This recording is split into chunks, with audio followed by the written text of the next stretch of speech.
quiero tratar sobre un pasaje que el Señor ha estado hablándome a mí mismo, y si Dios me lo ha estado hablando a mi corazón es porque lo necesito mucho. Y quise compartirlo con ustedes también. Está en el Evangelio según San Lucas, en el capítulo 18, versos 9 al 14. Evangelio según San Lucas, capítulo 18.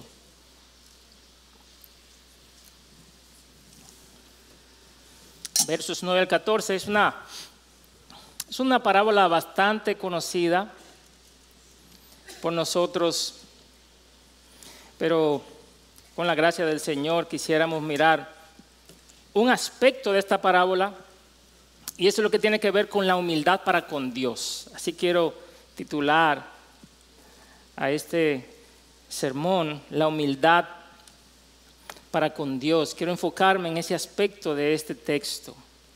Dice así la palabra del Señor en el versículo 9. Refirió también esta parábola a unos que confiaban en sí mismos como justos y despreciaban a los demás. 2 hombres subieron al templo a orar, uno era fariseo y el otro recaudador de impuestos. El fariseo, puesto en pie, oraba para sí de esta manera: Dios, te doy gracias porque no soy como los demás hombres, estafadores, injustos, adúlteros, ni aun como este recaudador de impuestos. Yo ayuno 2 veces por semana, doy diezmo de todo lo que gano.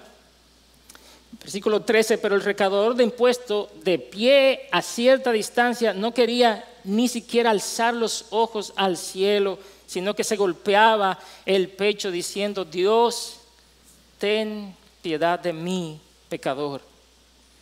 Os digo que éste descendió a su casa justificado, pero aquel no. Porque todo el que se ensalza será humillado, pero el que se humilla será ensalzado. Únete conmigo, hermano, en oración. Una vez más, rogamos tu gracia, Padre, y tu misericordia. Espíritu de Dios, tú puedas impartir tu palabra a tu pueblo. Te lo rogamos en Cristo Jesús. Amén. De las virtudes que los seres humanos deberíamos mostrarnos unos a los otros, creo que una de las más preciadas es la virtud de la humildad. Cuán difícil es tratar con una persona altiva. ¿Le ha pasado? Una persona pedante, una persona soberbia y en extremo orgullosa. Claro que nadie piensa así de sí mismo. Tú le preguntas a un pedante: ¿tú te has dado cuenta como que tú eres un poco altivo? Yo soy una persona bastante humilde. Sin embargo, pudiéramos decir cuán fácil nos resulta tratar con una persona que es mansa, que es humilde y poco conflictiva. Ahora, nosotros pudiéramos mostrar cierto tipo de humildad hacia las personas. Pudiéramos mostrarnos bien amables y bien bajitos hacia los demás. Sin embargo, no así para con Dios, sino ser orgullosos y soberbios para con Dios. En tal caso, esa humildad que mostramos no es más que otra forma de llamar la atención y de ser aprobados por los otros, lo cual en esencia, ¿qué es? Orgullo. Pero el texto que nosotros tenemos delante de nosotros presenta la humildad para con Dios, la que Él desea encontrar en nosotros, sus hijos, y la contrasta con el orgullo religioso. Esta parábola que fue contada por Jesús no describe un conflicto o un problema entre un fariseo y un publicano. No es esa la esencia de esta parábola. ¿Sí? No trata de un fariseo que atropelló, que le habló mal a un publicano. No, trata más bien de la forma o la actitud en la cual 2 pecadores se acercan a Dios, y nos expone, según mi parecer, uno de los peores orgullos, el orgullo religioso o orgullo espiritual, como algunos le llaman. Y el problema mayor del orgullo espiritual no es simplemente que quiere mostrar algo que no existe en uno mismo. No es simplemente que quiere llamar la atención y hacernos sentir más grandes o en un nivel espiritual más alto que los demás. Eso es un problema, pero no es lo peor. Lo peor del orgullo religioso es que no reconoce que necesita a Dios para vivir la vida que agrada a Dios. El orgullo religioso no se apoya ni depende de la obra salvadora de Cristo, sino de sus propias fuerzas. Lo peor del orgullo religioso es que se constituye en un atentado contra Dios y su gracia que ha revelado en Cristo. El orgullo religioso le dice a Dios: yo soy suficientemente bueno y fuerte para hacer tu voluntad sin tener que acudir a Cristo y su obra en la cruz. Esa es la esencia de lo que el fariseo hizo. Y por eso es que Cristo al final, ¿cómo dice? Al final del pasaje, Él dice que el fariseo no salió justificado. El fariseo estaba muy orgulloso de su rendimiento espiritual y de su desempeño. Mira el orgullo espiritual y sus características. En primer lugar, el orgullo religioso se gloría en que no hace cosas malas. Es decir, se gloría en su moralidad y en su propia justicia. ¿Cómo dice él? En el pasaje, de hecho, Cristo le está hablando a algunos, dice el versículo 9, que confiaban en sí mismos como ¿qué?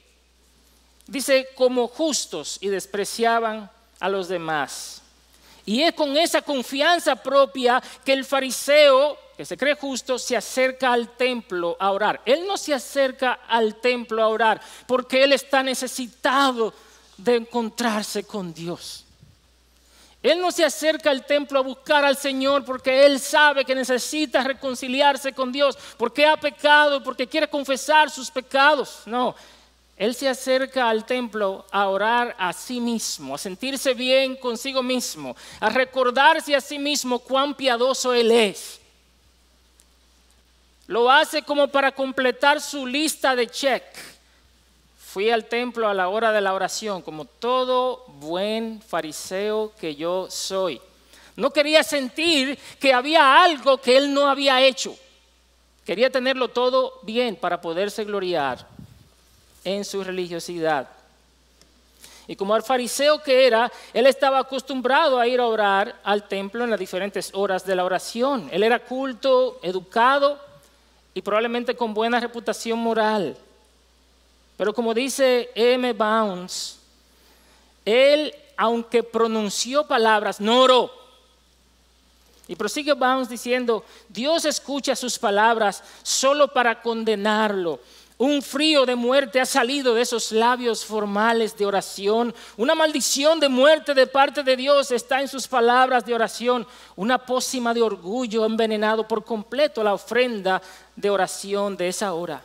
Toda su oración ha sido impregnada con la autoalabanza, la vanagloria y la autoexaltación, dice Bounds. Él comienza su oración, ¿cómo comienza él? Diciendo: te doy gracias. Pero usted esperaría que la persona comenzara a decir: te doy gracias porque tú has sido bueno. Te doy gracias porque tú has sido misericordioso. Te doy gracias porque tú me has guardado, porque tú me has preservado. Pero lejos de esto, este hombre dice: te doy gracias porque no soy como los otros hombres que son pecadores. No soy como ellos. No hago lo que ellos hacen, ellos pecan, yo no. Y este es el colmo del orgullo religioso. Primera de Juan, capítulo 1, versos 8 y 10 dice: si decimos que no tenemos pecado, nos engañamos a nosotros mismos y la verdad no está en nosotros. Versículo 10, si decimos que no hemos pecado, le hacemos a él mentiroso y su palabra no está en nosotros. ¿Cuál era el detalle del fariseo? Que como mucha gente hoy día, usted le pregunta a las personas en la calle y le dicen: yo no he hecho nada malo, yo soy una persona correcta. Y el problema del fariseo es que él solo consideraba pecado aquellas cosas que eran escandalosas. De hecho, él lista 3. Él dice: yo no soy como los otros hombres que son estafadores, adúlteros e injustos. Es decir, para él solo había pecado cuando había adulterio. Pasa mucho eso en nuestras iglesias, ¿verdad que sí? Cuando un hermano cae en pecado de adulterio, eso es una cosa grande, de verdad. Pero la hermana que hace tiempo que está bregando con el chisme, no la tratamos igual.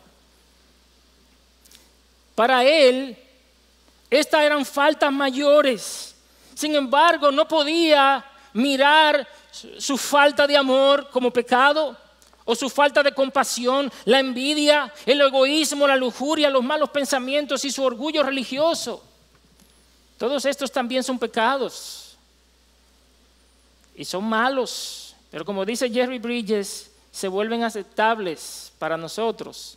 Y él mismo escribe en su libro Pecados Respetables, dice Jerry Bridges, con frecuencia nos permitimos cometer lo que yo llamo pecados respetables o aceptables, sin ningún remordimiento. Abrimos nuestra boca para repetir un chisme o decir palabras hirientes acerca de un hermano o hermana. Albergamos heridas del pasado sin hacer el esfuerzo de perdonar.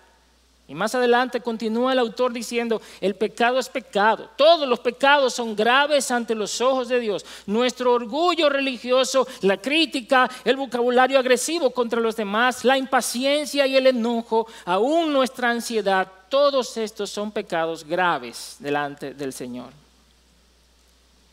El fariseo no toma en cuenta ninguno de estos pecados cuando él dice, yo no soy como los otros hombres que son pecadores. Él había olvidado la amonestación del profeta Miqueas cuando decía, Él te ha declarado, oh hombre, lo que es bueno. ¿Y qué es lo que demanda el Señor de ti? Sino solo practicar justicia, amar la misericordia y andar humildemente con tu Dios.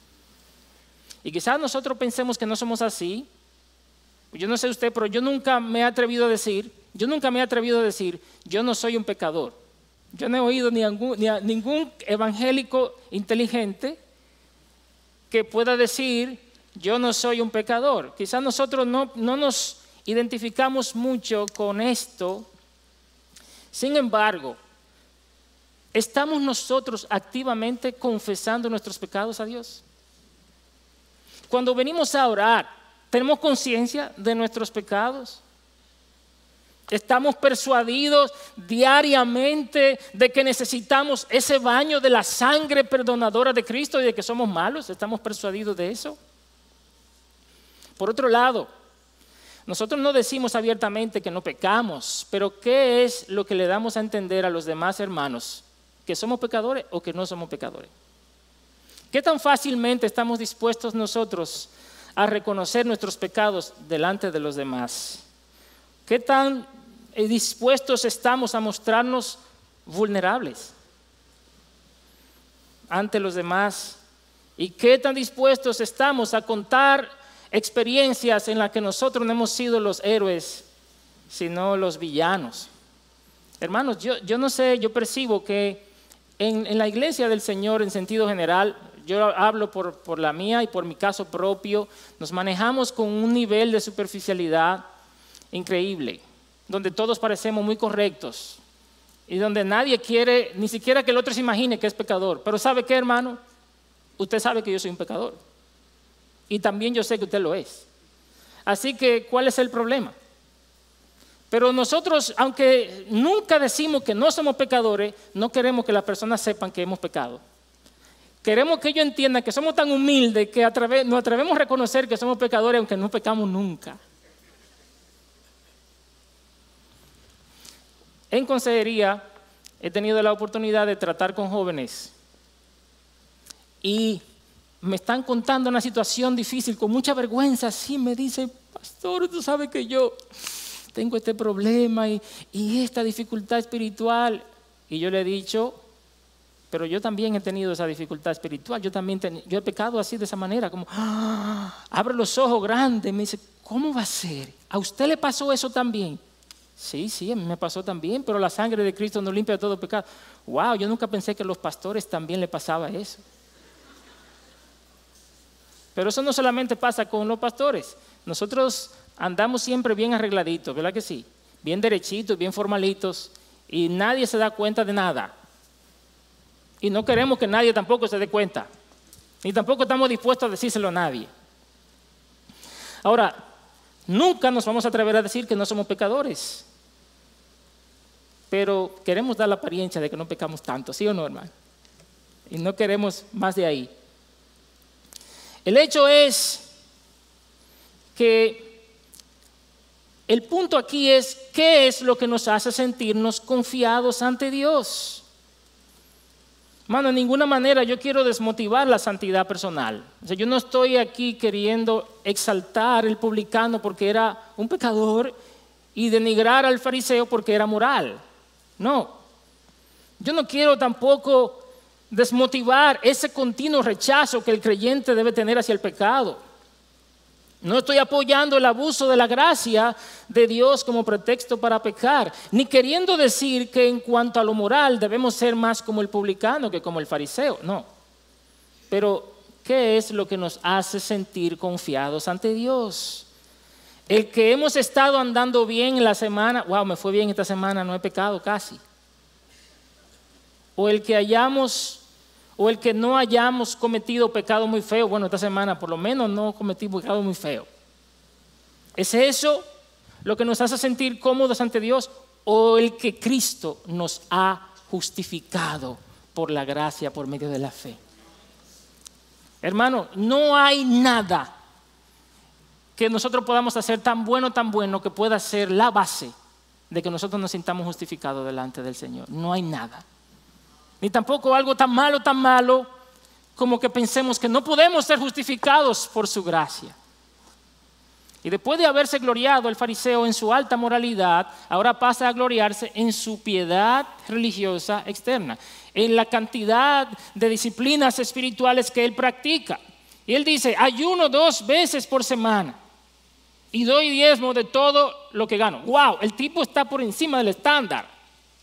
No, él no ayuna como los judíos normales que solamente ayunaban una vez al año porque era la ley. No, él ayuna 2 veces por semana, como todo fariseo que está por encima del promedio. Y da diezmo de todo lo que gana. Es interesante que Cristo haya escogido estas 2 disciplinas piadosas para ilustrar el orgullo religioso del fariseo. Quizás porque era probable que el publicano no las cumpliera ninguna de las 2. Y él estaba cerca del publicano y quería que el publicano lo escuchara. Y seguramente él pudo haberse gloriado de su vida de oración. Señor, gracias porque yo oro. Vengo al templo varias veces al día a orar. Sí, pero eso no iba a sonar tan diferente porque el publicano estaba orando también. Así que él no iba a echar mano de esa. Él echó mano de cosas que él sabía que el publicano probablemente no hacía. Qué pena que a pesar de que él estaba haciendo algo que era bueno, su motivación era tan mala. Qué pena que la razón por la que él hacía ejercicios espirituales no era para agradar a Dios, sino que era para agradarse a sí mismo. Y este es el orgullo espiritual. Dios no es su enfoque, Dios no es su audiencia, sino que su propia vanagloria lo es. Y todas las cosas que el fariseo dice que practica, y muchas otras más, como la oración, el estudio de las Escrituras, el congregarse, el servicio, el testificar de Cristo, son buenas y necesarias para la vida espiritual, pero nunca pueden venir a ser la fuente de nuestra confianza tampoco. ¿Y qué es lo que nos da ese sentido de aceptación ante Dios? ¿Será que, bueno, como yo oré hoy, esta mañana tuve mi devocional, yo sé que hoy yo estoy conectado con Dios? Yo sé que el Padre está alegre conmigo porque yo he estado haciendo todos estos días mis lecturas bíblicas y mi oración. Además, estoy sirviendo en la iglesia. ¿Será ese cumplimiento de las disciplinas espirituales lo que me hace acepto? ¿O el hecho de saber que Cristo se entregó por mí y que Él es el que es aceptable ante el Padre? Y hoy en día, hermanos, nosotros nos pudiéramos gloriar en muchas otras cosas, ¿sí? Hoy en día, no solo en estas cosas que se gloriaba el fariseo, pero quizás nosotros nos pudiéramos, y algo con lo que yo he tenido que luchar en algunos momentos, gloriar de nuestro entendimiento teológico. Que por la gracia de Dios, Él nos ha dado un poquito de entendimiento teológico, y muchas veces nosotros decimos en nuestra mente, Señor, te doy gracias porque no soy como ese hermanito ignorante que está allá. Yo sí que conozco las doctrinas de la gracia. Yo sí que sé orar teológicamente y uso bien el texto cuando voy a predicar. ¿Y de qué nos sirve esto? Cuando al momento de tomar decisiones neurálgicas de nuestra vida, no tomamos en cuenta a Dios. ¿Y de qué nos sirve esto? cuando nuestra propia vida de oración privada es un desastre? ¿Y de qué nos sirve esto cuando en vez de ser más humildes para con Dios nos llenamos de orgullo religioso y menospreciamos a los demás? Hay muchas razones por las que pudiéramos gloriarnos hoy. Yo me glorío por la iglesia local que estoy, me glorío porque hay predicación buena. Nosotros tenemos unos predicadores tremendos. Todo eso es bueno, pero nada de eso puede constituir una razón de gloriarnos. Ahora, este orgullo espiritual o religioso que se gloría en su moralidad y que se gloría en sus prácticas piadosas tiene un gran problema. Tiene un problema y es su resultado. El problema principal del orgullo espiritual, como ya dijimos, es que se justifica a sí mismo y no confía en la obra redentora de Cristo como única fuente de satisfacción. Y esto es gravísimo por las consecuencias que tiene.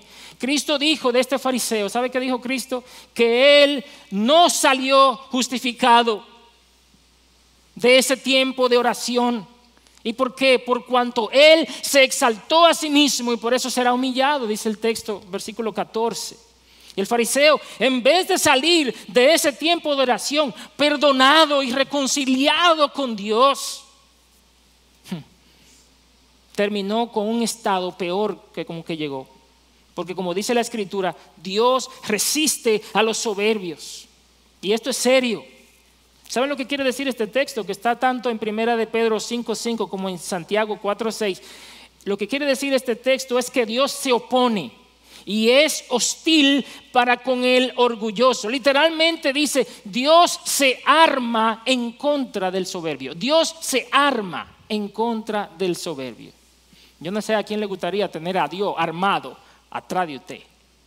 No me gustaría estar en esos zapatos y nadie debería querer que Dios esté en su contra. El Señor se va a asegurar de que el soberbio termine humillado.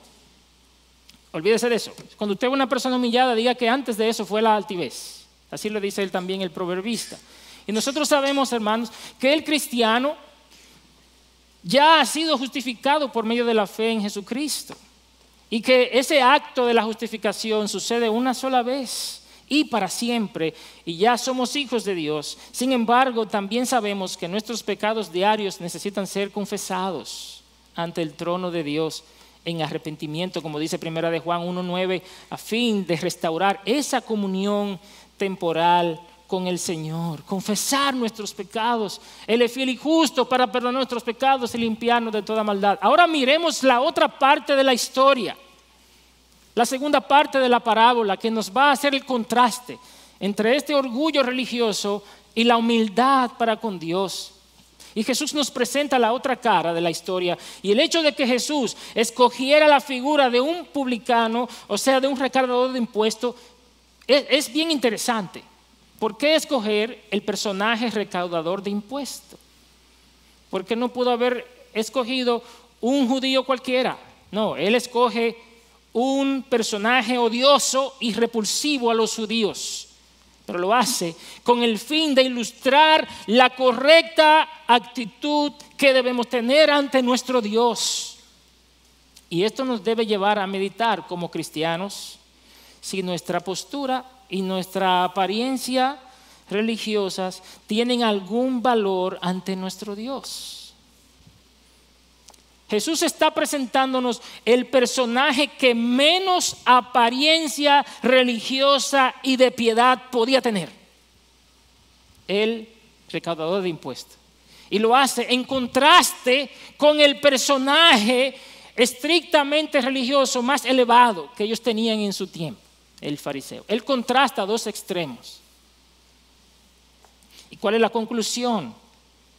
Que a fin de cuentas Dios está interesado en un corazón humillado y contrito más que en un armazón de religiosa piedad que no proviene de un espíritu pobre y humilde ante Dios.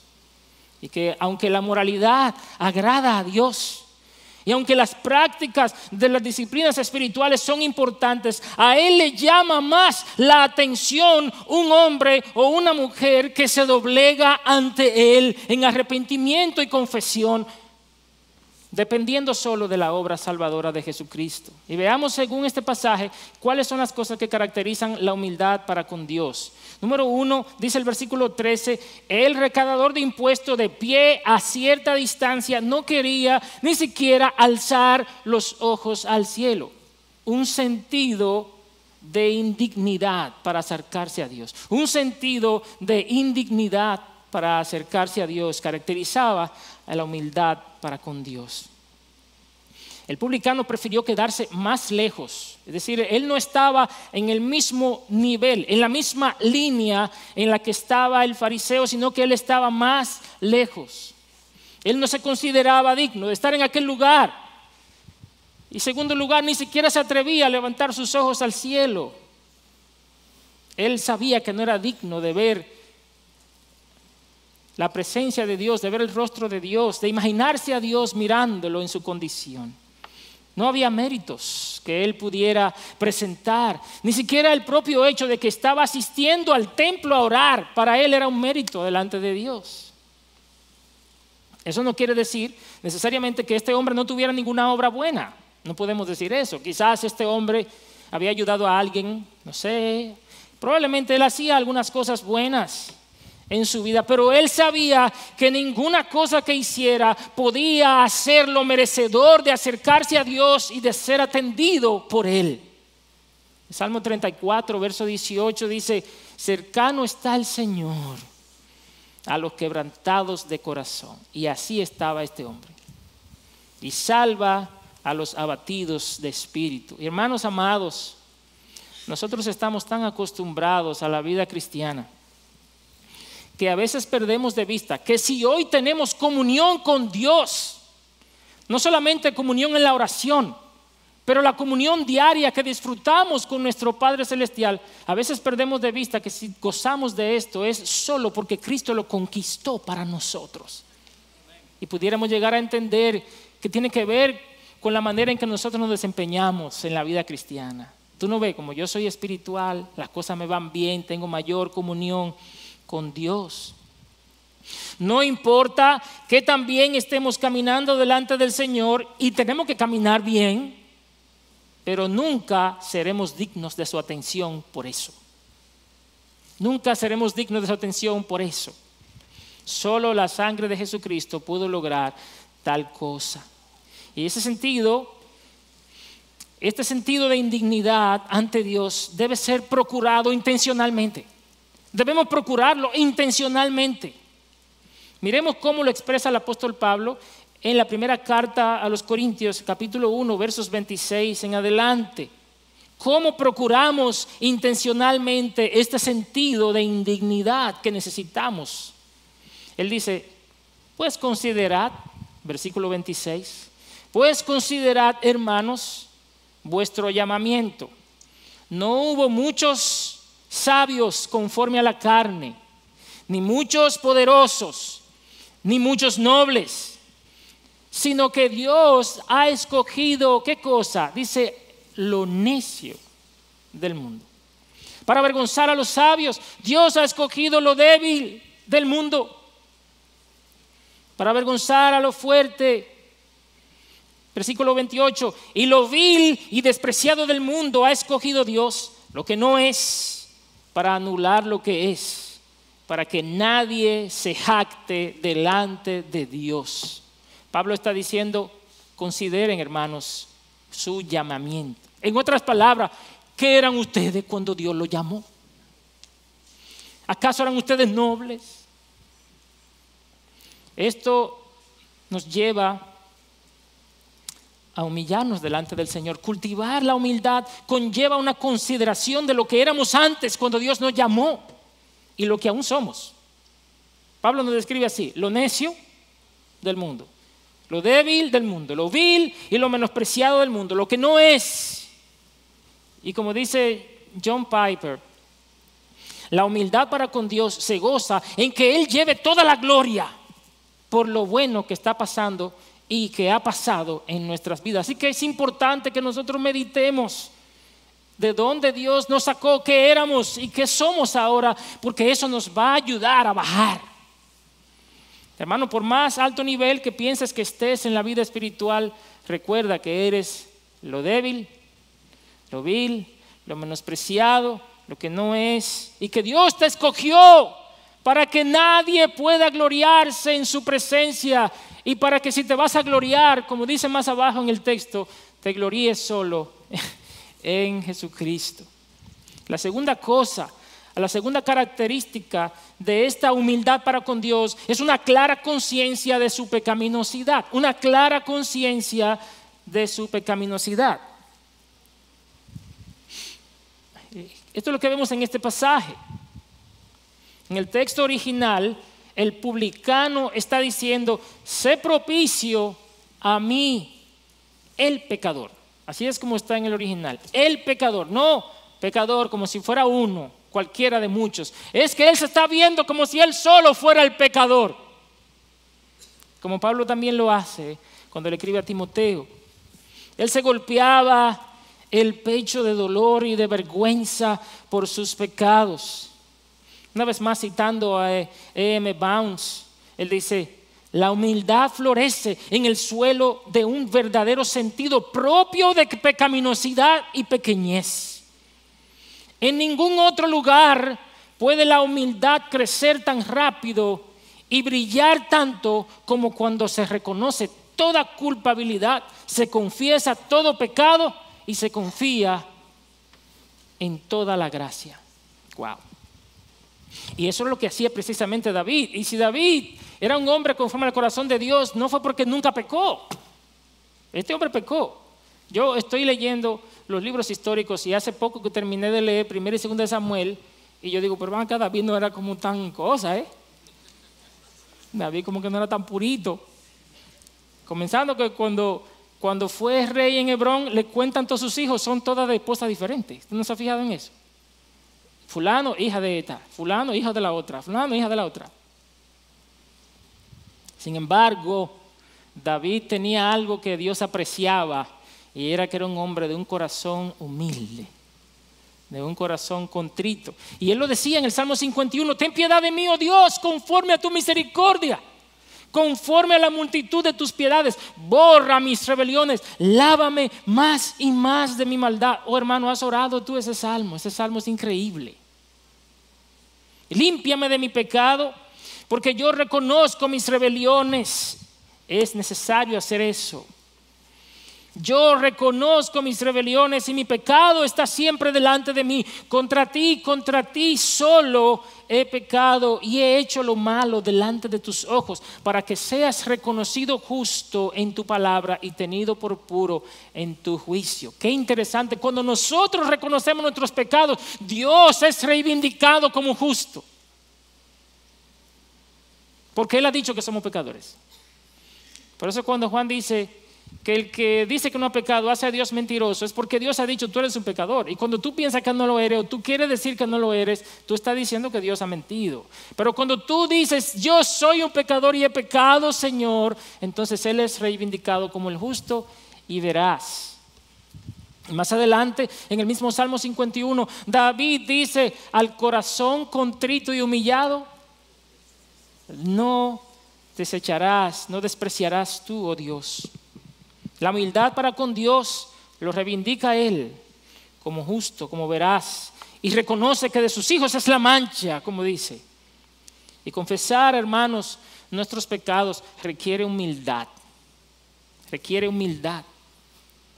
Ahora bien, el reconocimiento de su pecado ni el reconocimiento de su indignidad era mérito suficiente para recibir el perdón. Yo quiero repetir eso. El hecho de que el publicano reconozca que es indigno y reconozca sus pecados, eso no era suficiente para que Dios lo perdonara. La humildad no nos justifica ante Dios. Solo la gracia por medio de la fe en Cristo nos justifica. Ahora, este hombre no fue justificado por su humillación, sino que su humillación abrió las puertas del cielo para ser escuchado por Dios. Y entonces el Señor derrama su gracia perdonadora sobre él. Y eso nos lleva a la tercera característica de la humildad para con Dios, que es una certeza profunda de la gracia de Dios. La humildad para con Dios, en primer lugar decíamos que esa humildad para con Dios se deleita, o más bien reconoce su propia indignidad. La humildad para con Dios reconoce su propio pecado, su pecaminosidad, y en tercer lugar, la humildad para con Dios tiene una certeza profunda de la gracia. Si este hombre publicano se hubiera quedado allí y diciendo, yo soy un pecador, yo soy un pecador, yo soy un pecador, yo soy un pecador, yo soy un pecador, y se va para su casa, aunque él se sabía indigno, y número dos, aunque él sabía que era un pecador, eso no lo justifica. Pero cuando él dijo, sé propicio, él dijo, sé propicio. Él reconocía que a pesar de su condición había un Dios misericordioso y dador de gracia, que podía perdonar sus pecados y que él podía acudir a ese Dios lleno de gracia y decirle, ten piedad de mí, el pecador. Este hombre no tiene cómo satisfacer la demanda justa de Dios, pero sabe que se está acercando a un Dios que es capaz de ser propicio con él y saldar su deuda y perdonar su pecado de manera gratuita. No glorificamos a Dios, hermanos, cuando por supuesta vergüenza no buscamos de inmediato el perdón y la restauración. No sé si te le ha pasado eso. Usted acaba de ofender al Señor, pero dice que tiene vergüenza con Dios porque ya lo había hecho la semana pasada y ahora no quiere orar porque se siente mal. Pero eso no glorifica al Señor. Porque en realidad, si no buscamos rápidamente el perdón y la restauración, es porque no queremos pasar por el trago de tener que humillarnos otra vez y pedir perdón. Nos cuesta un poco eso, decirle al Señor, yo sé que yo te ofendí otra vez con esta misma cosa. Y a veces preferimos quedarnos así varios días con una cosa pendiente ahí delante de Dios, pero tenemos vergüenza. Yo pienso que a veces preferiríamos no pecar nunca para no tener que pasar por la humillación de arrepentirnos. Pero hermano, esa actitud en realidad no agrada a Dios porque Él entregó a su Hijo precisamente para perdonar a los pecadores que se arrepienten. Y ahí es donde la gracia se hace grande. Ahí es donde la gracia brilla. La humildad para con Dios nos lleva a reconocer que estamos en bancarrota y que solo por la gracia de Él podemos ser aceptados en la presencia de Dios. Y esto fue lo que experimentó este hombre recaudador de impuestos. Hay gracia, hermano, hay gracia. Hay gracia disponible para todo aquel que se acerca con un corazón humillado ante Dios. Y así llegamos a la última parte del pasaje bíblico, los resultados de la humildad. ¿Cuáles son los resultados de la humildad? Esta humildad para con Dios tiene resultados gloriosos para aquel que la presenta, que la posee. Y dice el versículo 14, os digo que éste descendió a su casa justificado, pero aquel no. Porque todo el que se ensalza será humillado, pero el que se humilla será ensalzado. Hay gracia abundante para el humilde. Óigalo bien, hermano. Hay gracia abundante para el que se humilla. Santiago 4:6 dice, pero Él da mayor gracia. Yo no sé si usted ha leído otro pasaje en la Biblia donde diga que Dios da mayor gracia a uno que a otro. Yo no he leído otro pasaje, al menos no recuerdo haber leído otro pasaje donde dice que Dios da mayor gracia a este que al otro, pero este pasaje lo dice. Él da mayor gracia. Por eso dice, y Santiago está citando a Proverbios 3:34, Dios resiste a los soberbios, pero da gracia a los humildes. ¿Y sabe qué? Dios exalta a los humildes suministrándole mayor gracia. Esa es la manera como el texto está diciendo que Dios exalta a los humildes. ¿Cómo es que lo exalta? Porque le da mayor gracia. ¿Lo puedes ver en el texto? Cuando Cristo al final dice, pero este hombre que se humilló salió y subió a su casa justificado y aquel no. Porque el que se humilla será enaltecido. En otras palabras, esta gracia de Dios constituye esa bendición de la humildad.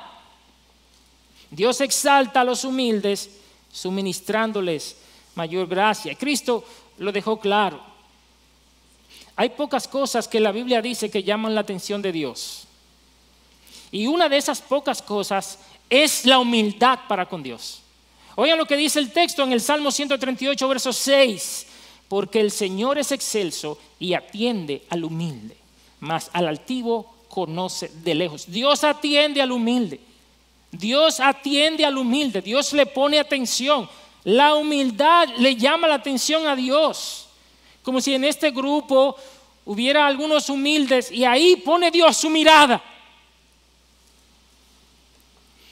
A Dios no lo podemos impresionar. Dios no es impresionable. Eso lo sabemos. Pero si hubiera algo que pudiera impresionar a Dios, de seguro que eso sería la humildad. Isaías 57, verso 15, dice: porque así dice el alto y sublime que vive para siempre, cuyo nombre es santo. Habito en lo alto y santo, y también con el contrito y humilde de espíritu, para vivificar el espíritu de los humildes y para vivificar el corazón de los contritos. Oiga lo que Dios está diciendo a través del profeta Isaías, que aunque Él habita en lo alto y Él es santo, Él ha decidido hacer su morada con el humilde y el contrito de espíritu. Dios puede estar tan alto, pero también puede estar tan bajo, con el humilde, con el contrito de espíritu. Nuestro Dios atiende el clamor del humilde y vivifica su espíritu y le da vida a su corazón. En otras palabras, Dios imparte nueva gracia. Dios imparte nuevas fuerzas. Dios imparte vida espiritual a aquellos que con humildad le buscan. Y yo quiero estar ahí, entre esos que le buscan así. Y cuán bueno es tener a Dios a nuestro favor. Quisiera, para concluir, dirigirme brevemente a alguna persona que nos visite en esta noche y que quizás aún no tiene una relación personal con Jesucristo, que no le ha reconocido a Él como el dueño de su vida y el Señor de su vida. Si tú estás aquí entre nosotros, quizás has venido a la iglesia entendiendo que estabas bien. Una persona te invitó y viniste a la iglesia para complacerlo, pero tú entiendes que estás bien, que no tienes nada quizás de qué arrepentirte. Eso pensabas al principio, pero creo que la palabra de Dios te ha hablado hoy y te ha hecho ver que todos somos pecadores y que todos estábamos lejos de la gloria de Dios. Por esa causa que necesitamos venir en humildad ante Dios y confesar nuestros pecados. Pero quizás tú estás aquí y fuiste invitado por alguien o estás visitando la iglesia y te das cuenta, en realidad sabes que eres un pecador y que piensas que no hay perdón para ti.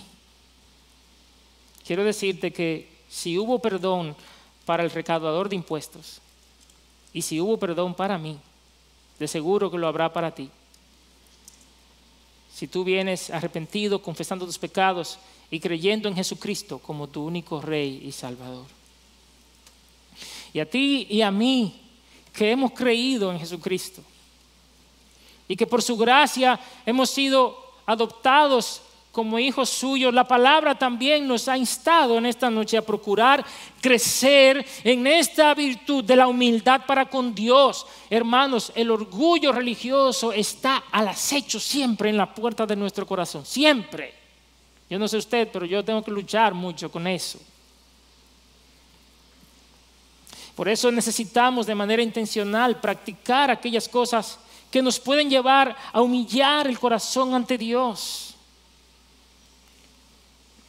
El hermano C.J. Mahaney tiene un libro pequeño que se llama Humildad, la verdadera grandeza. Yo se lo recomiendo porque él allí tiene muchas cosas prácticas y maneras sencillas y diarias en las que nosotros podemos poner en práctica la humildad.